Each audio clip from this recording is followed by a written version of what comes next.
Good morning, everybody, and welcome to this 2nd October meeting of Cabinet. I'm Councillor Millio, and I'm the leader of BCP Council, and will be chairing the meeting today.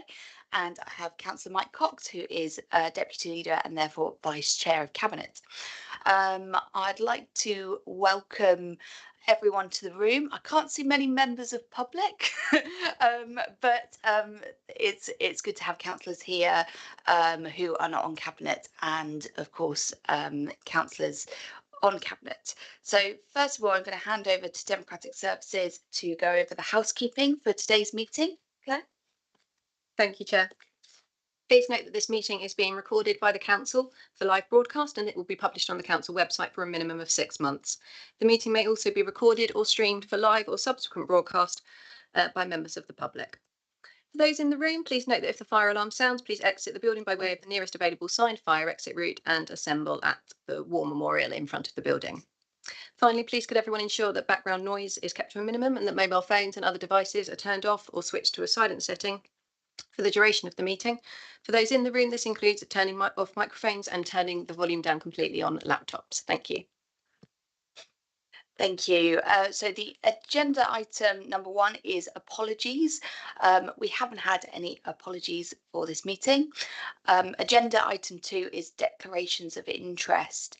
I don't think I've had any raised, but if any do come up, then please do let us know. And moving on to agenda item 3, which is the confirmation of minutes of the last meeting of Cabinet. Can I have a proposer for those? Yep, happy to propose, Leader. Thank you, Councillor Wilson. And someone to second? And I'm happy to second. Thank you. Thank you, Councillor Cox. And can I just check, is there unanimous agreement that everything is fine with the minutes? Yep. Lovely. Thank you. Right, on to agenda item 4, public issues.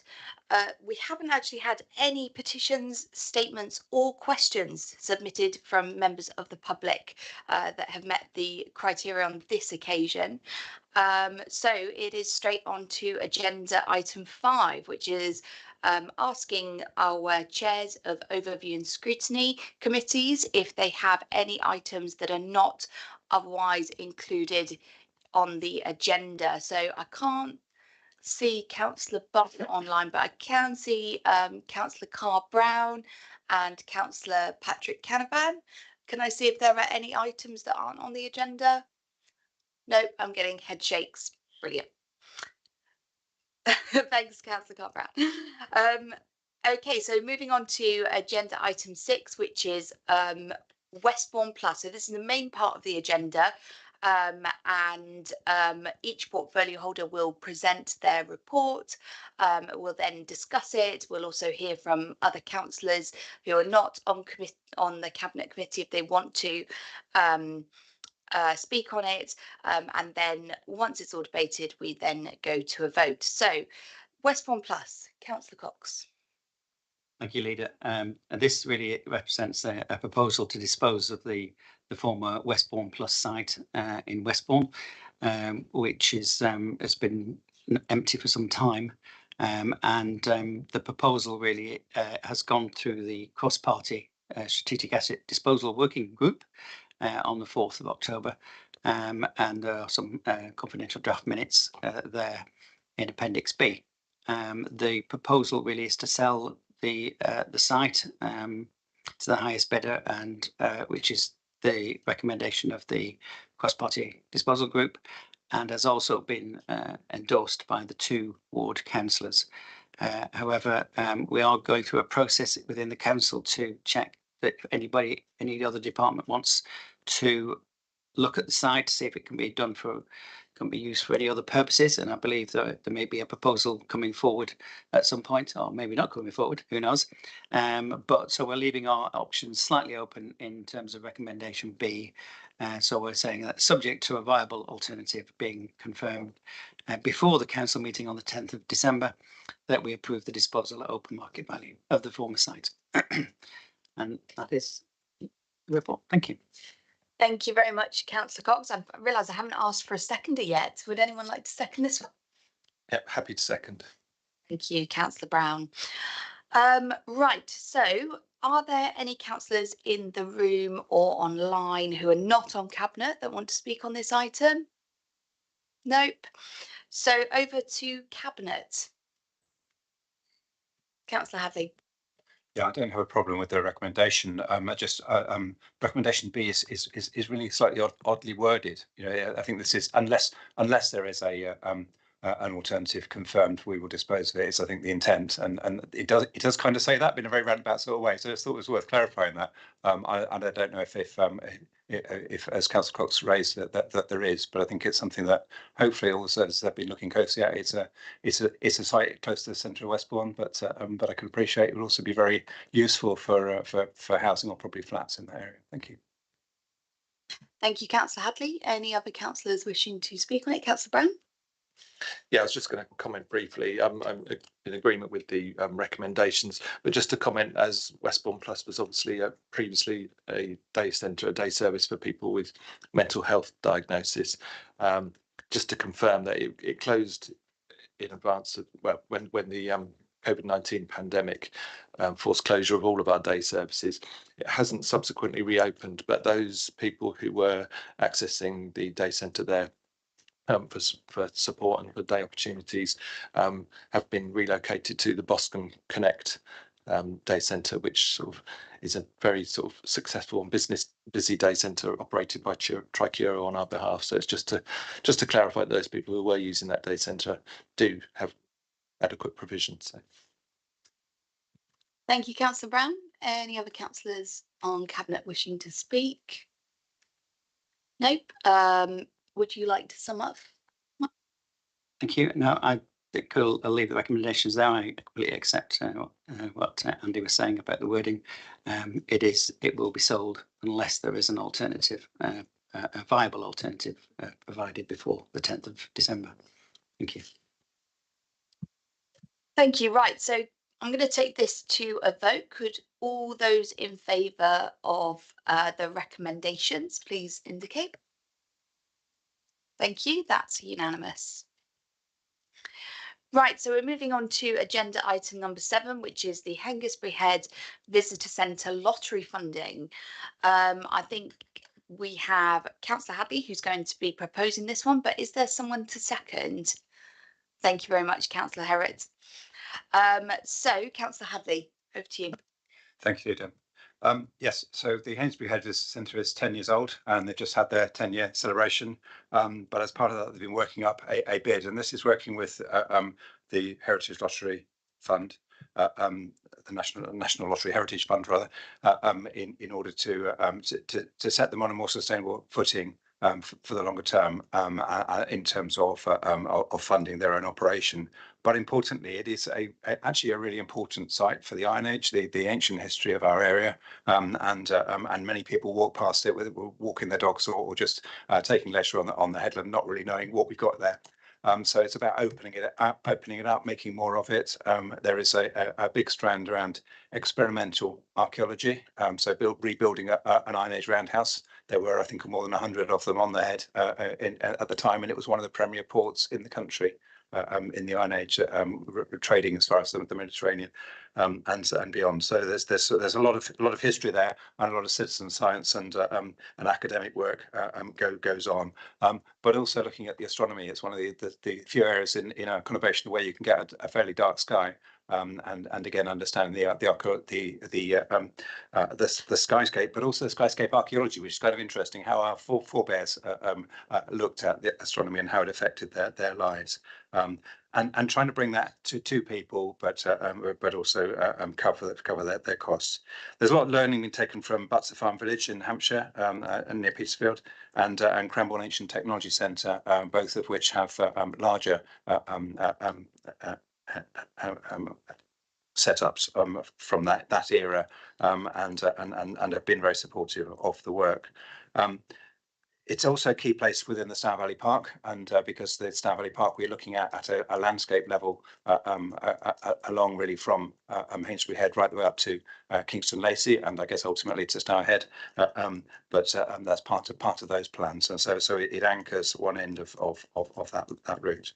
The priorities are in the report in terms of the things that they want to spend the money on, and I think it's it's about a new chapter. And unfortunately for us, I guess the lottery fund have been generous with £203,000, which is match funded by money from Heathland mitigation funding, which Natural England are also comfortable with, because it encourages people to use their head rather than go into the heathland areas around to conservation. So hopefully a good news story. Thank you. Thank you very much, Councillor Hadley. And yes, I think it is very much a good news story, especially for all the partners that we have working across Hengistbury Head, and of course the volunteers. I think we've got over 150 volunteers currently, and who look after that area and help raise its profile. So really exciting. Okay, can I see if there are any cabinet members who want to? Oh, any councillors in the room? Councillor George Farquhar.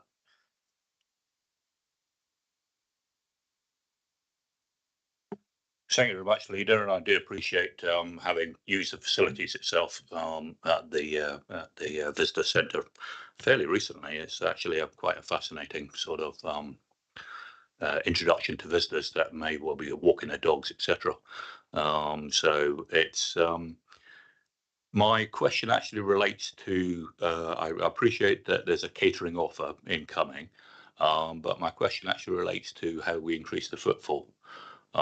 Because there are a number of small pop-up coffee shops, etc., coffee vans, etc., that actually attract footfall and provide a service and may actually drive the numbers up. But there seems to be a difficulty in actually, even though it's BCP land, actually tendering for that pop-up offering. So I wondered if there's any plans to actually make that effort to have a pop-up offering for dog walkers, etc., so that we can drive up the footfall for this actual this establishment here. But in reality, we're missing an opportunity as an enabling council to actually support small businesses and small traders locally, to actually give that facility while waiting for the catering offer to come through. So thank you very much. Thank you very much, Councillor Farquhar. Any other councillors not on cabinet wishing to speak? Nope. Right. What we'll do is I think we'll go to cabinet and then we'll go back to Councillor Hadley, who can hopefully address your question there, George. Anyone from cabinet wishing to speak? Go on, Councillor Cox. Just to say that I visited the centre and it was absolutely fascinating.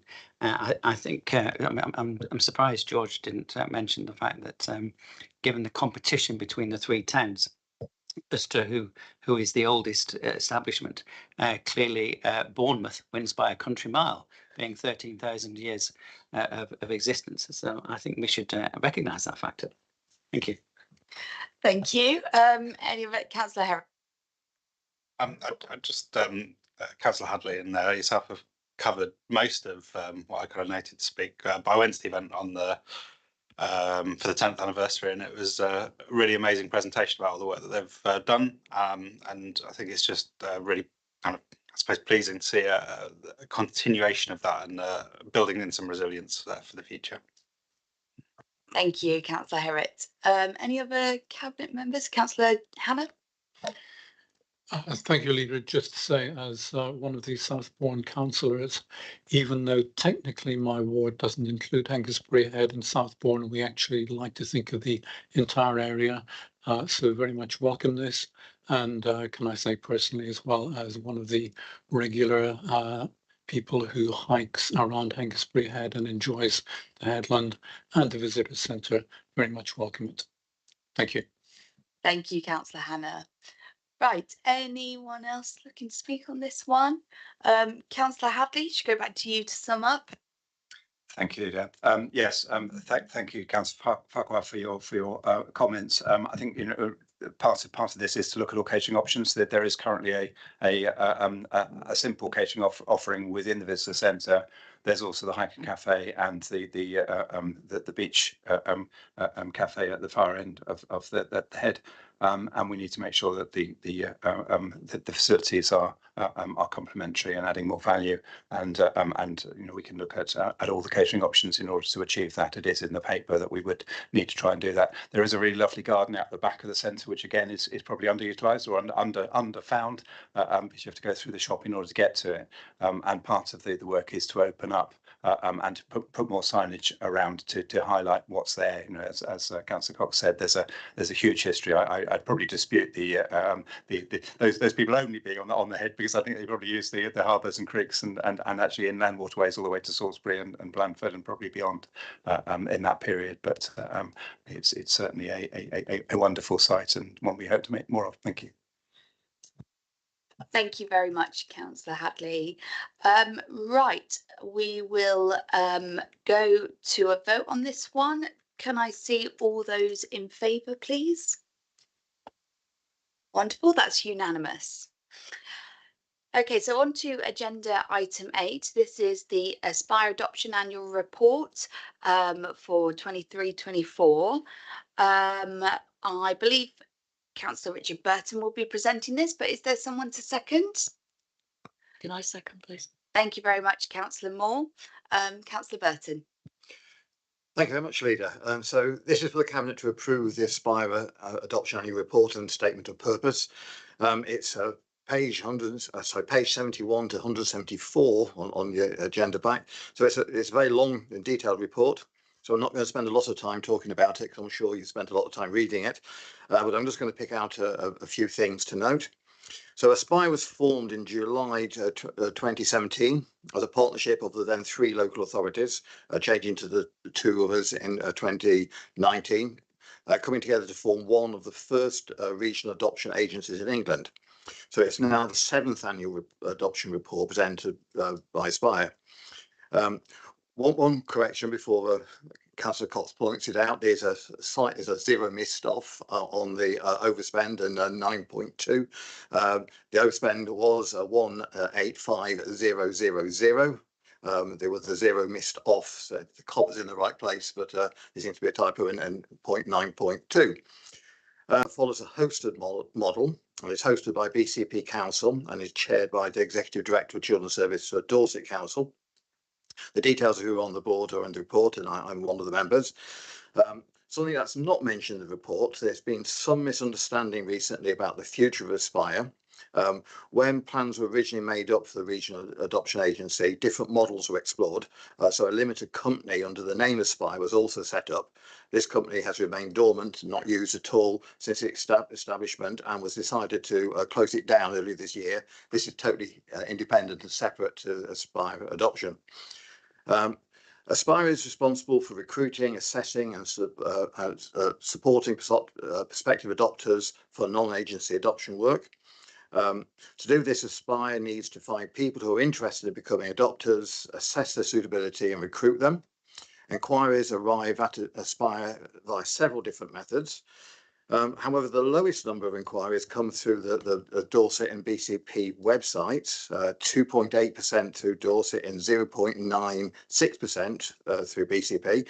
Personally, I'd like to see these numbers recruited through the websites increase, and I think we could do with looking at ways of doing that. So I'm sure we can all help on that by mentioning it in our social media and such like. I would also say that last week was National Adoption Week. Therefore, this report sort of fits quite nicely on that. And of course, for those children who don't find permanence via adoption, this week is National Care Leavers Week, or as BCP young people like to prefer to be called, care experienced young people. So this is this week, and so we can all also note that and think what we might do to promote that ourselves. To highlight some successes, 85% of all children placed for adoption were placed with Aspire adopters. This means that we didn't have to rely on private adoption agencies.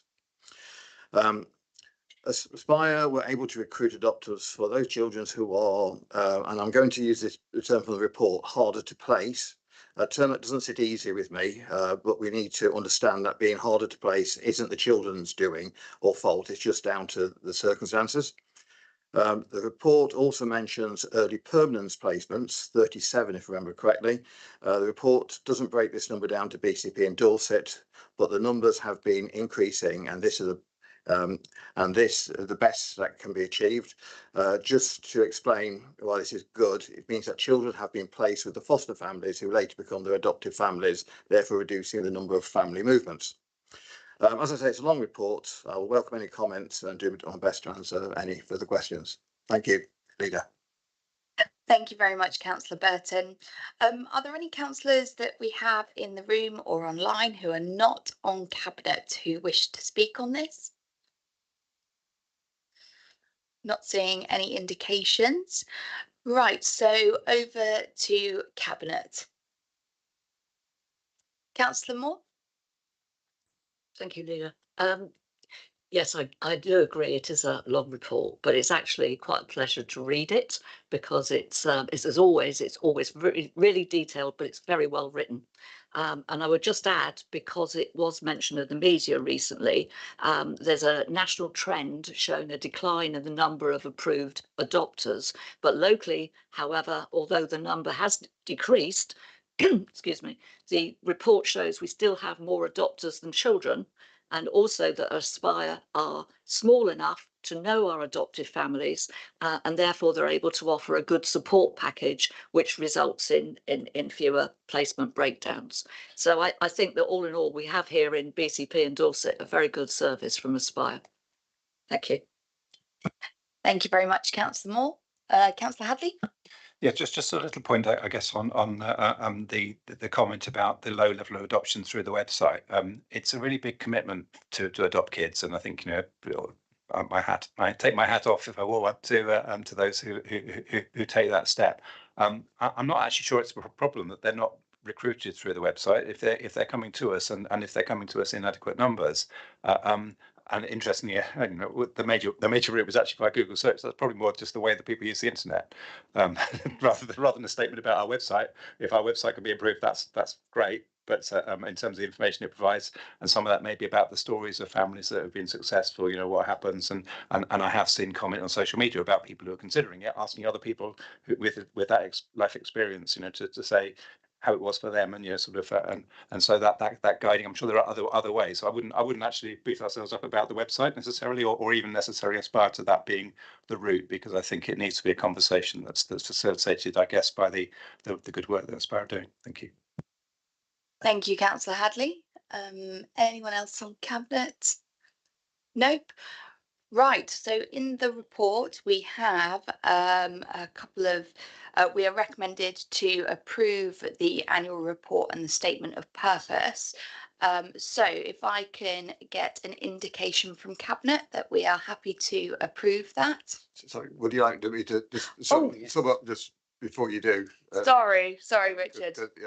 Only a couple of things to say, really, because I think I mean, I totally agree with Councillor Moore. It is a really nice report to read. I've read it through a couple of times, and it's and one thing I would say is that yeah, having more numbers of people willing to adopt that then with children for adoption, it means that we as BCP can help out our neighbours, or BCP and Dorset Aspire can help out our neighbours and recruit adopters for other local authorities in the neighbourhood, which is to advantage to us as well as the young people.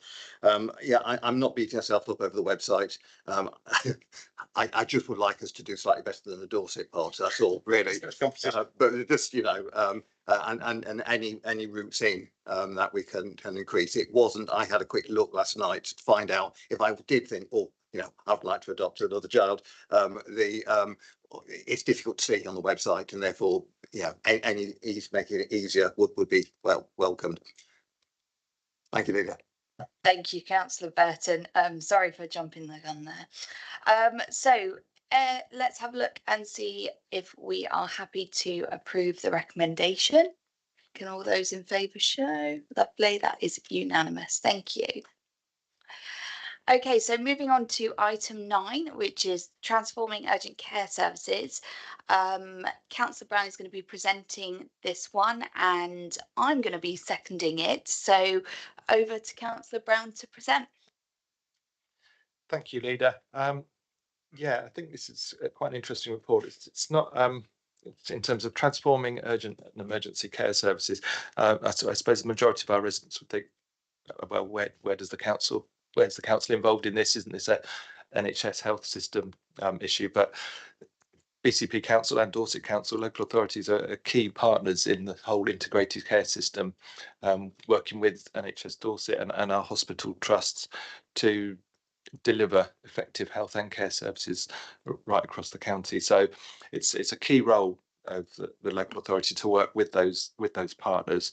I will just read a couple of the paragraphs from the report. Partly, I'm sure members have sort of read it and understood it, but for those watching online, I think it's important to understand our sort of role as a local authority in this system. So transforming urgent and emergency care services is about a system-wide transformation programme of the whole health and care system across Dorset to improve urgent and emergency care for Dorset residents, and that's currently underway. It started in July, and that involves range of health and care partners, and it should transform. The transformation programme is scheduled to take 2 years to deliver, and the aim is to substantially reduce the number of people who are admitted to hospital with better outcomes achieved elsewhere, and should result in fewer people waiting in hospital to be discharged while ongoing care is arranged. Those are the sort of two key areas that it's looking to address.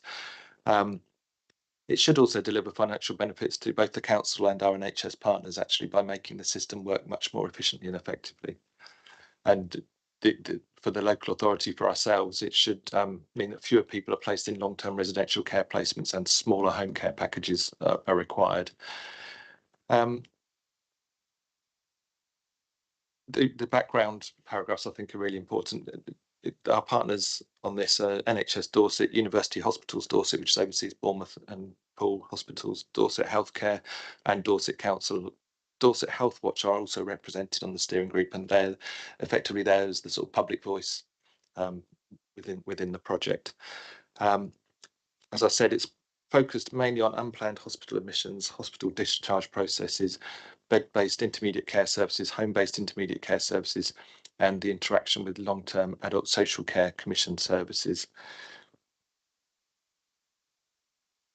Over the summer, so from July to September, work's been undertaken, lots of interviews and work with staff across the system and people using the services, and a lot of sort of data analysis looking at the numbers of people going through our sort of health system and going to our hospitals and in long-term residential care, etc. And that's been done to sort of quantify the potential improvements that could be made to the system. The initial diagnostic work that's carried out from July to September indicates that up to 33% of hospital admissions could have been redirected elsewhere, either to home care services or other sort of primary care or support services, rather than those people being admitted to hospital.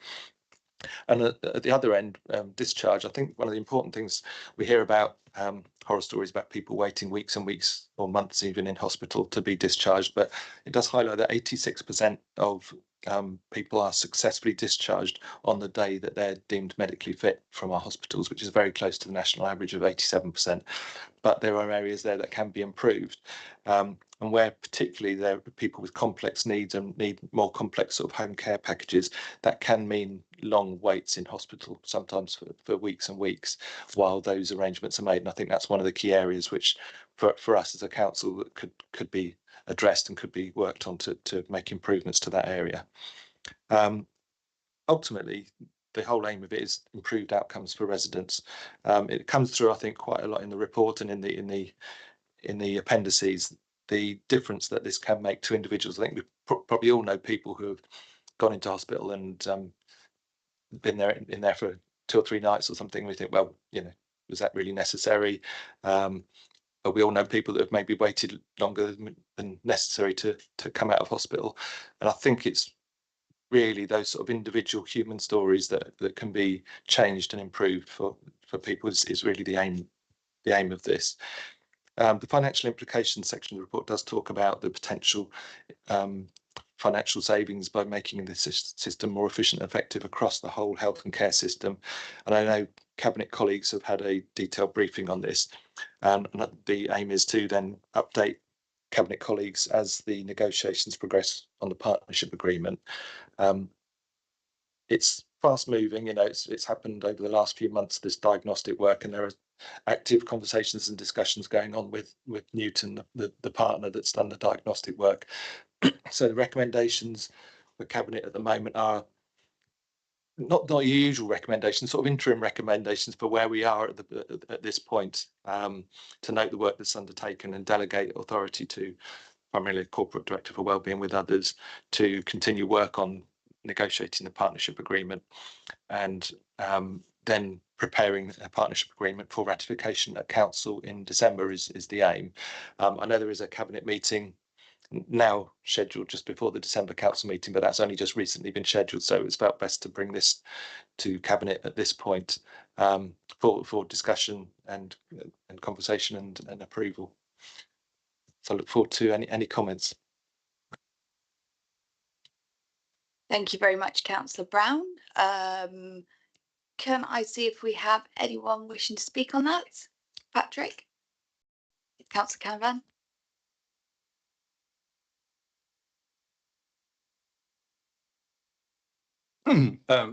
Thank you, Chair. Just may I say at the outset that this has not been to the Health and Adult Social Care Overview and Scrutiny Committee as yet. So I'm primarily here to invite you to add an additional recommendation to ensure that it does, and that the Cabinet invites the Health and Adult Social Care Overview and Scrutiny Committee to scrutinise the approach to the partnership agreement and to provide regular scrutiny of progress towards benefits and sustainable change.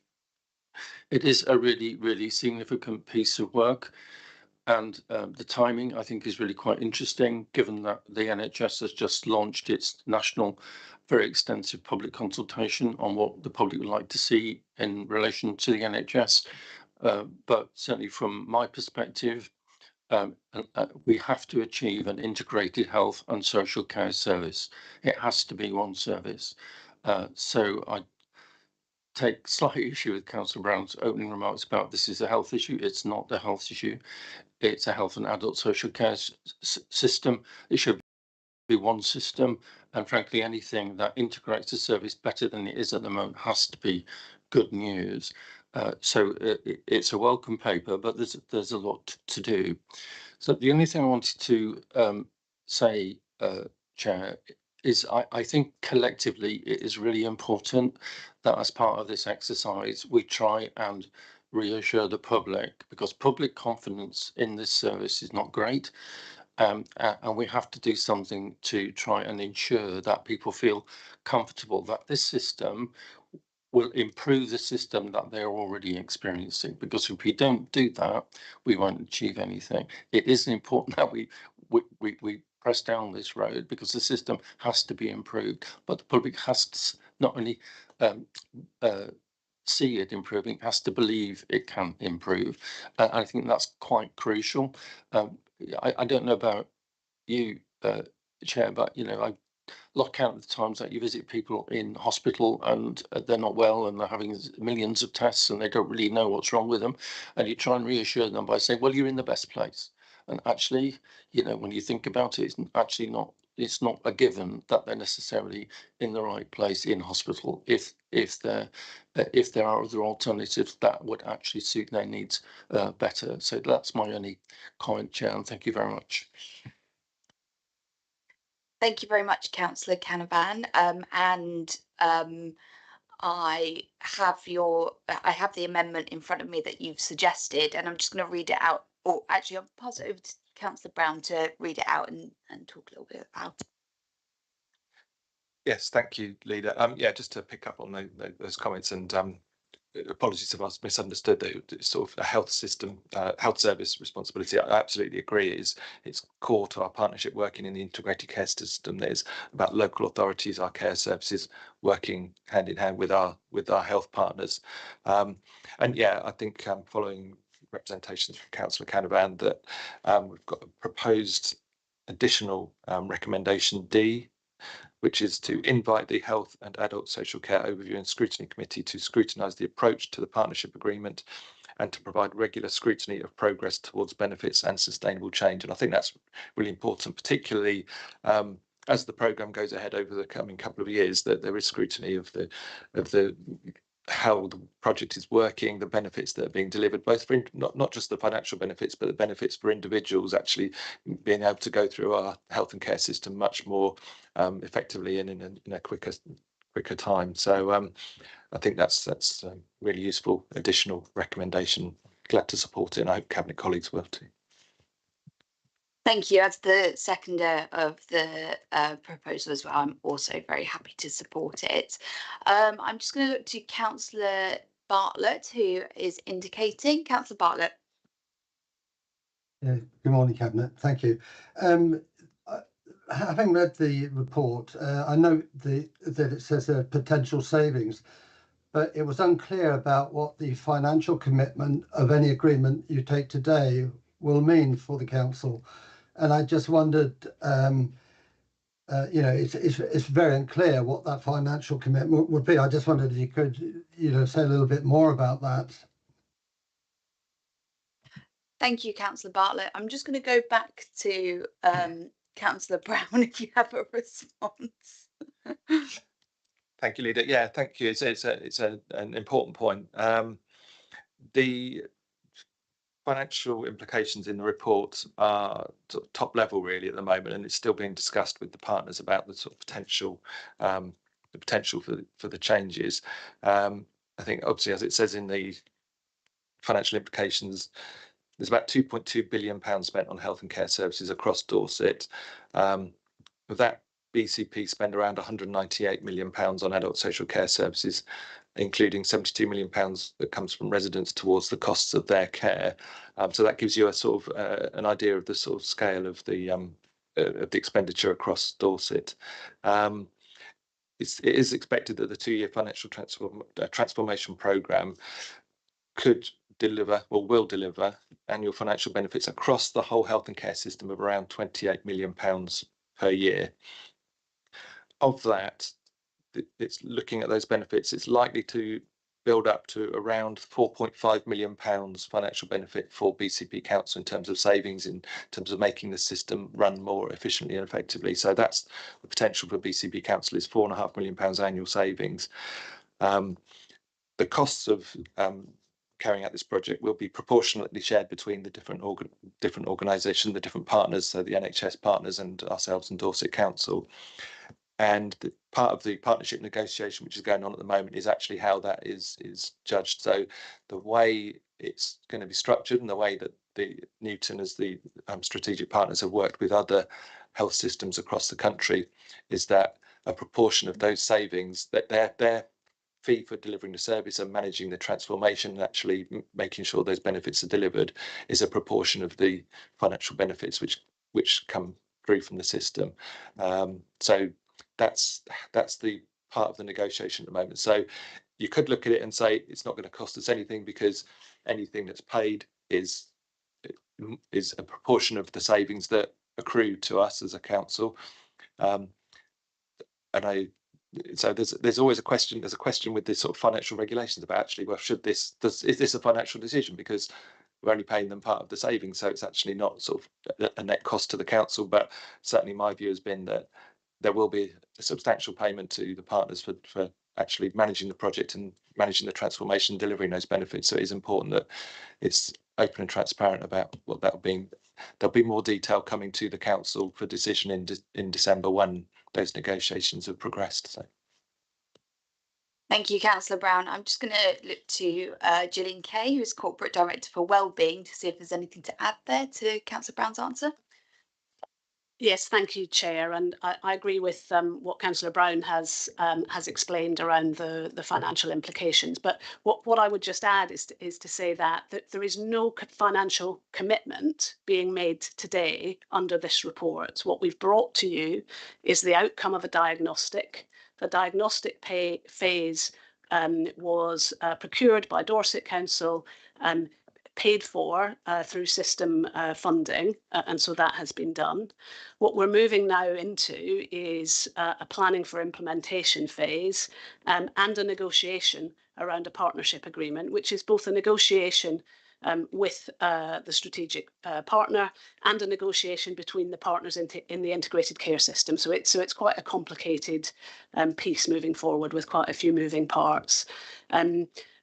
Councillor Brown was very clear that we should bring this to Cabinet at this stage because it is a different way of working and a very significant programme, and really important for Cabinet and for others to have visibility of the work that's going on in the system ahead of us moving into that phase.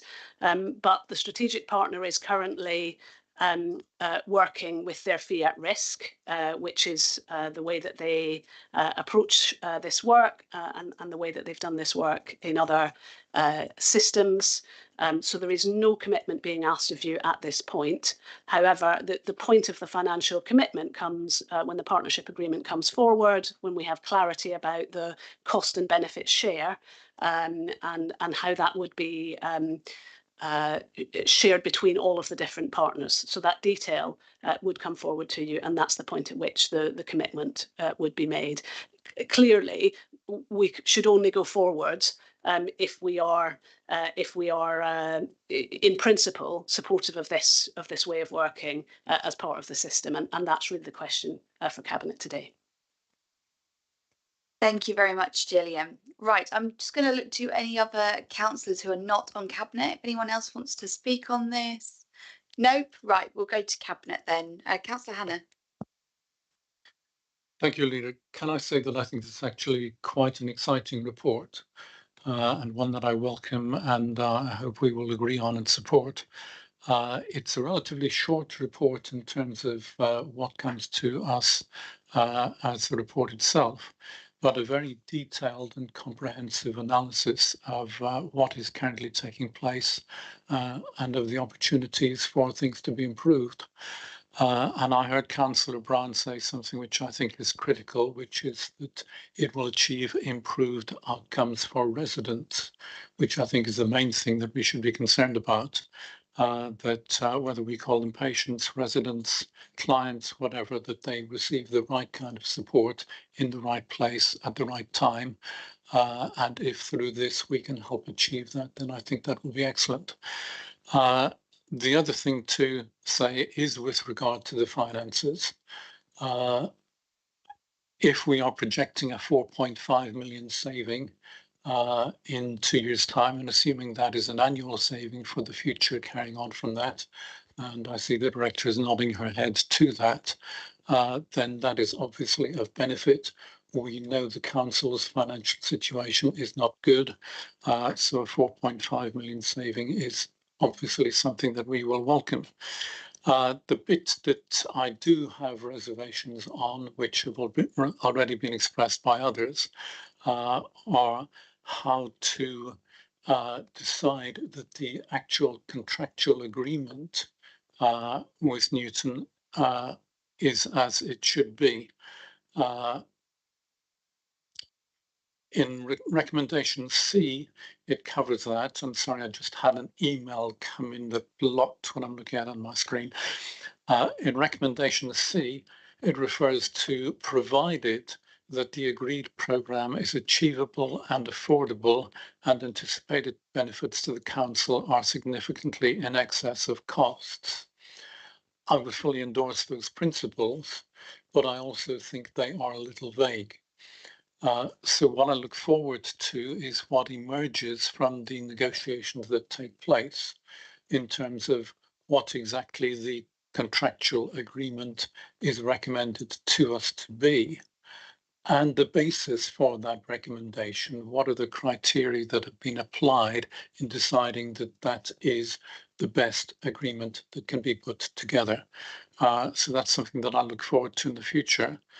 I share Councillor Canavan's concern that all of this should come to Health and Adult Social Care Overview and Scrutiny Committee to be looked at in detail. And I note that we are agreeing to include his amendment to the recommendation, which is good. What I would say is, again, it is both the benefit to the residents and making sure that the programme is delivered as effectively as possible, that I hope his committee will be scrutinising, but it is also the finances, both in terms of what the financial arrangement is and how we then track the savings and ensure that those are properly identified and that we do indeed get our share of those. But we very much welcome the report and look forward to the developments. Thank you, Chair. Thank you very much, Councillor Hannah. Councillor Hadley. Thank you, Leader. Yes, I'm inherently deeply suspicious of these sorts of arrangements. We'll do it for free to start with, and then take some of your savings. And some of that is it's siphoning money out of a really hard-pressed system, both the health system and our own social care system. We are in the middle of a very significant transformation project as a council. The NHS has uprooted the main acute hospitals and switched them around, and it hasn't yet finished that process.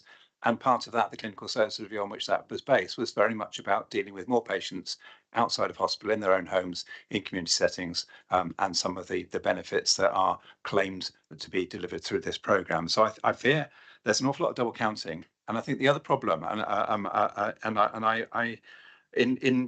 updating myself on the acronym, sorry, I used to work in the NHS in Dorset, and I do have quite a lot of experience of exactly this in the digital space. And some of that was around developing business cases to the Treasury 5 case model. And you talk in terms of cash releasing savings, cost avoidance savings, efficiency gain savings, and reallocation of resources. And the sorts of money that's being suggested that we will be able to extract that system, I just don't think is realistic. I think most of it will get subsumed in other work. And in looking at the new acronyms that have happened since I left the NHS, there was a comment in the minutes of the January board of UHD, which said that that they had looked at 100 patients that were staying beyond their medical need, and they'd managed to get most of them allocated to leave the hospital. And the comment in the minutes of the UHD board was, and they were immediately replaced by another 100 patients in exactly the same position. And I think that's our real problem. The service is so stretched that actually whatever we do, we will not extract the money. We will just be able to hopefully give our patients, our citizens, a better experience. But we won't actually be able to extract real money out. And if we give a very fat fee to an external management consultant to deliver the change, then that is money that's not available on the front line. And I know from experience, one of the comments in there was around RACE, which is the Rapid Access Clinical Assessment Service. That was actually invented in Poole Hospital. And they've celebrated 10 years of operation, trying to get those elderly patients back into the community, back into their homes. There's some really good work being done in our own on that. I don't decry bringing in expertise from elsewhere and understanding what's going on elsewhere. And one of the questions that was mentioned, that we had a briefing and I raised some of these concerns, and I was told that that Leeds have done this and they've been very happy with it, and they've made some of those savings. That's really helpful. But my colleague across the room is always very keen on mentioning Highcliffe. Highcliffe is the retirement capital of Europe. We have the oldest demographic population in the whole of Europe in this area. And that means we have a lot of very elderly, frail patients. So we can expect to be at the top end of some of this.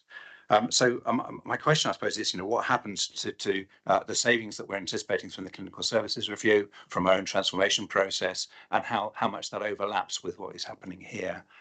The other really significant thing for me, and again, I was working in some of this stuff around urgent care and trying to redefine this a decade ago, we had to look at the 999 calls. How many patients are inappropriately getting into the front door of the hospital because actually the information wasn't available to know where they should be dealt with in the community. They didn't know the support structure they had around them, formal and informal, and therefore the ambulance paramedics, sorry, men and women, would potentially convey them inappropriately. And I know that SWAS do an awful lot of work to see and treat, or hear and treat and avoid that. But also with 111.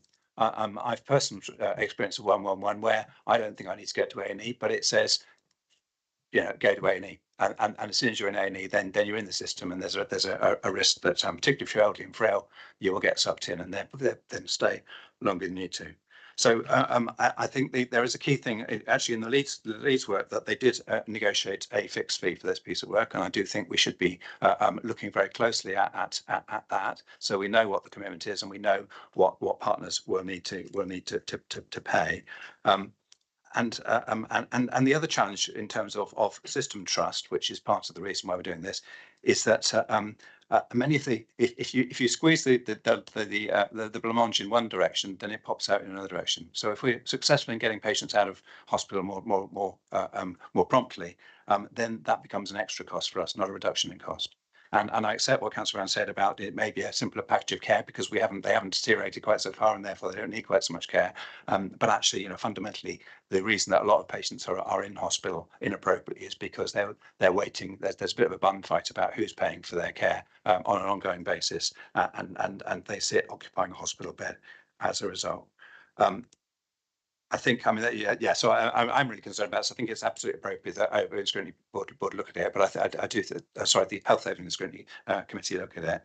But I do think we do need to be really careful about what is actually really cash releasing savings, and whether those are coming out before we go giving an awful lot of them away, because our own staff need those resources. If we could afford more and discharge nurses and people in the front end to avoid admission, then that would do better. And look upstream, look downstream, because the other part, sorry, I didn't mention. I mentioned 111 and SWAS, but also GPs and long-term condition community care. If you have patients with COPD, chronic obstructive pulmonary disease, and it's not managed well, then they're in hospital, in and out of hospital repeatedly. But if you can deal with them properly in the community, in primary care, then they don't get to hospital at all. And that's not mentioned because we're just looking at the acute bit, which is really a surprise to me. Thank you. Thank you, Councillor Hadley, and I appreciate your background knowledge on this from your career, and I think it's really helpful to have that additional bit of scrutiny from the Cabinet and that other oversight. Councillor Martin. Yeah, thank you, Leader. Difficult for me to follow Councillor Hadley's very, very detailed assessment. I just wanted to make a couple of points which I made when we had the briefing from Newton last week. I tend to see things very, very black and white and in very simplistic terms. I welcome the report, absolutely, and would be delighted if this system-wide transformation programme within 2 years comes to fruition, and let's hope it does. I'm incredibly sceptical about the use of consultants. I suppose my limited understanding of the NHS and the whole integrated system comes in part from personal experience, family experience, but actually from a period of about 4 years between 2018 to 2022, when I did an awful lot of reporting from inside Royal Bournemouth Hospital and Poole Hospital in all departments, ED, older people's medicine, intensive care, general admissions, partly just out of covering health stuff for my employer, but also spending several stints in the hospital during the pandemic and post-pandemic in terms of how the system was coping or not coping with those pressures. So I do have an understanding of some of these issues. When we had the presentation from the consultants last week, I did say that very little of what was in the report in terms of what the problems are came as any surprise because of that experience. And I don't think a lot of this is sort of earth-shattering. Well, I didn't really know that. I mean, most of us have an understanding of what the problems are in the system. So I think my concern is partly about the whole big picture that Councillor Hadley has painted there, and what's included in this transformation programme or what isn't. But it's also the use of consultants. So from the people I've met and seen and spoken to and interviewed and written about, there are some brilliant people in the NHS and in local government. There is a massive amount of brain power, expertise, experience. So, and perhaps I'm looking at this in too simplistic a way. I don't really understand why those people who are in those positions can't work this through themselves. Why do we need external consultants?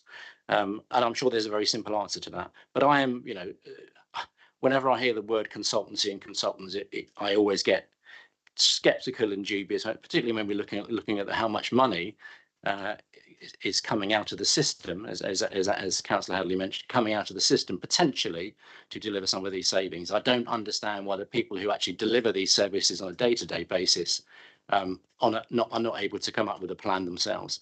And we've been through and going through constant transformation in this council, in the NHS. I mean, we obviously some of us are old enough to remember, almost like a rolling transformation, restructure, reorganisation of the National Health Service, and clearly this is a small part of that process. So I do think that there needs to be a lot more scrutiny about this, and I completely take what Gillian says. In terms of this is not a decision-making thing. This is a step on the way to it. And as I said, I do understand the problems. I do understand the issues. I'm just very sceptical, as I know some people are, about the ability of consultants to milk the public sector, and I think we've got to be very wary of that. Thank you. Thank you, Councillor Martin. Councillor Cox. Thank you, Leader. I have to say, from the beginning, I've shared some of the scepticism which Councillor Hadley has expressed here. I think it is a good report, and we need to go with the flow at the moment. But I don't quite share Councillor Martin's scepticism about consultants. Sometimes you do need somebody from the outside to come in and state the bleeding obvious, and that's what effectively Newton are doing. We, as Councillor Hadley has eloquently said at times, that they're just saying that what we already know. And sometimes you do need people to come in from the outside and say that, and actually then to act as the grit to make it happen. So I haven't got an issue with that. What I do have an issue with is what Councillor Hadley said is the money that will eventually flow out of the system, and where will that come from? And that will come from the system that we're working in and which we will share in. So that money, some of that money will come from us and from our budgets. And so therefore we need to be very careful before we actually write the cheque, to use the Keir Starmer's expression. And that's what I'm worried about. And it's really what happens in recommendation C as to how that, how will that be negotiated and by whom? And I do think a fixed fee has got to be part of it. It shouldn't be an open checkbook. But I think I'm glad to see that this council, at least, is taking it seriously in terms of the scrutiny of the deal, because it looks like from the other partners in this organisation, they're just nodding it through and saying, yeah, we'll do that. That sounds like a good idea. I think we're doing that. We're nodding it. We're not nodding it through. We're saying this needs to be scrutinised. This needs to be examined all the way through to make sure we don't overpay for this service. Thank you, Councillor Cox. Anyone else wishing to speak? I was just going to add as well a couple of things. That I think that the nature of us as a local authority and our experience maybe previously with consultants, plus some of the concerns we've had in the past, which have led to motions at council around the appointment of them, means we are very risk averse when it comes to this. And I actually think that's a really positive thing, because it means we're not going to walk blindly into something that could cost us and cost our residents. I'm really glad that we've got D added as a recommendation, because I think it's got to go through those stages of going to health and adults overview and scrutiny. Then we look at it again as cabinet, and then it goes on to council. So we do have several lines there where all councillors are going to be responsible for this decision in the end. And I think it's really important that we take the time individually to consider whether this is something we want to go on with. In terms of risk, though, I keep coming back to that we are, even whatever saving we make, if the saving outweighs the cost, then and it delivers those improvements for residents, I think that's where we're in a win situation. I think it's only where it it costs us as a council, and we need to be assured that there is going to be in excess, and recommendation C does say significantly in excess of costs. So we have that, I feel like we have that assurance at this point. And I also wanted just to add that we are a partner in this, in the Dorset Health and Care System. And actually, we're working with NHS Dorset, Universities Hospitals Dorset, Dorset Healthcare and Dorset Council, and also Dorset Health Watch are on that steering group. So we are, I think it's down to us to be that kind of scrutiny function, because we have the democratic nature of being a local authority. But at the same time, we need to be mindful that this is a partnership and it's a whole system, and we've got to work within it and work with partners. So I think we've got some really important work ahead of us in terms of looking at this and making sure that we are content with what is eventually proposed. Right, so I'm going to pass over to Councillor Brown to sum up. Thank you, Leader. Yeah, just a few things to sum up on. Thank you to all those colleagues for your comments. Thanks, Councillor Hannah, for your sort of detailed assessment of where we are with things. And just in terms of what Councillor Hadley and Councillor Martin, Councillor Cox and Councillor Earl have all said, I think it's actually a really good place to start, of being deeply suspicious and sceptical of consultancies, in my experience of working in large organisations where we've had management consultants come in and do pieces of work. I think it's a perfect starting point, that you're sort of sceptical and you need to be persuaded that actually it's genuinely going to deliver changes that we want and that residents need as well. So I think that is a good starting point, and I thank Councillor Hadley for his sort of detailed experience. And I think particularly that example that you gave of the 100 patients who were in hospital and they worked to discharge them, but then they were immediately replaced by 100 more. And I think that's key to partly delivering the financial savings, but actually to making the system work better. I suppose the improvement from that situation was that people were probably discharged more rapidly onto the appropriate care, and then it's a case of, well, the next 100 has to be that has to happen quicker and into the appropriate care placements or wherever they're going, or home. And so it's got to constantly work to smoothly and efficiently to operate in that way. So I think that is a good example, and I think that also makes it increasingly clear that it is increasingly difficult to manage the system because of ever increasing demand. And it's not just the increasing demand with our sort of changing demographics and increasing age, but it's also the complexity. And I was having a conversation with one of our senior adult social care staff just yesterday about the complexity of cases and the specific sort of needs of care placements for people to be able to be discharged from hospital. That they're seeing the sorts of cases that you really wouldn't have seen previously, and having to put in place care packages that hadn't been sort of worked up before. And so I think with that context, there's growing demand and a real growing complexity of demand. It's really important that this work is done, but it's really important that everything is done to make sure we get it right, and actually the system works for everyone. I welcome Councillor Cox's comments about the use of consultancy, and I think they do have their role. But yeah, like I say, a sort of sceptical position is good. I'm really pleased to have the paper here, actually, because I felt it was important that we had it discussed in public and that we were open and transparent about it, because I think residents generally focus on the sort of tangible, visible, operational things that the council delivers with their council tax, what their council tax pay for, and they think about road maintenance and grounds maintenance and the parks and bin collections and planning and bus services and play areas and things like that. But I think this paper makes it clear that there are services delivered using council tax which are much wider and can really directly impact the lives and the well-being and the health of individuals in our communities. So I'm really pleased that we've discussed this and it's public here.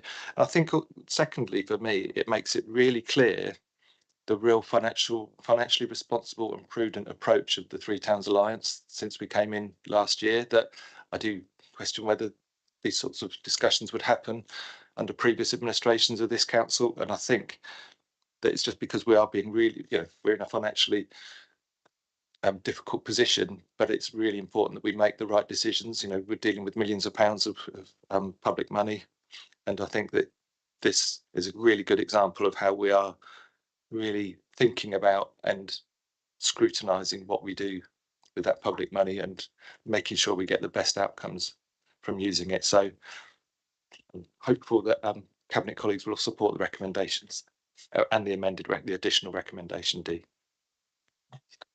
Thank you, Councillor Brown. So this item is for a decision by Cabinet. So can I take a vote on those who are in favour of the recommendations, including recommendation D? Okay. Thank you. Any abstentions? One abstention. And that's all of us, so we don't need to ask if anyone's against. Okay, so agenda item number 10 is urgent decisions taken by the Chief Executive in accordance with the Constitution. So, Graham Farrant, do you have anything to report? No, nothing to report. Thanks, Lida. Thank you. We move on to agenda item 11, which is the Cabinet Forward Plan. And this was published last week on the 24th of October, and it's there on the website for any councillors or any members of the public to have a look at what is coming up on the council's agenda over the next few months. And so it's a really useful document for seeing where we're kind of heading and what sort of issues might be coming to scrutiny and then on to Cabinet or to Council. Oh, Councillor Bartlett, I see you've got your hand up. Yeah, just sorry, you haven't asked for comment, Chair, but I didn't want to interrupt, but I do have a query on the forward plan, and that is about the consultation and the impact on the library strategy, which I discussed with Councillor Martin earlier in the week. There appeared to be two different Cabinet forward plans on the website. Depending on which way you accessed it, you got a slightly different picture. If you accessed the Cabinet forward plan through the agenda for this meeting, you could see it on the agenda. But if you accessed it through another point on the website under the forward plan bit, it wasn't there. So as a point of clarification, is the library strategy consultation, etc., on the forward plan for the 9th of December, I think it is? So Councillor Martin looks like he's going to answer that one. Go ahead. As far as I'm concerned, Leader and Councillor Bartlett, the Library Strategy Consultation Report will be coming to Cabinet on the 10th of December and therefore to scrutiny on the 9th of December. Okay, lovely. Thank you. Thank you. And I'm sure Democratic Services can take a look at those and make sure that they are they reflect each other. Right, so that draws the agenda to a close today. Just to say thank you to those on Cabinet, off Cabinet, all the officers and everyone for attending today. And I hope everyone has a good rest of their day. Thank you.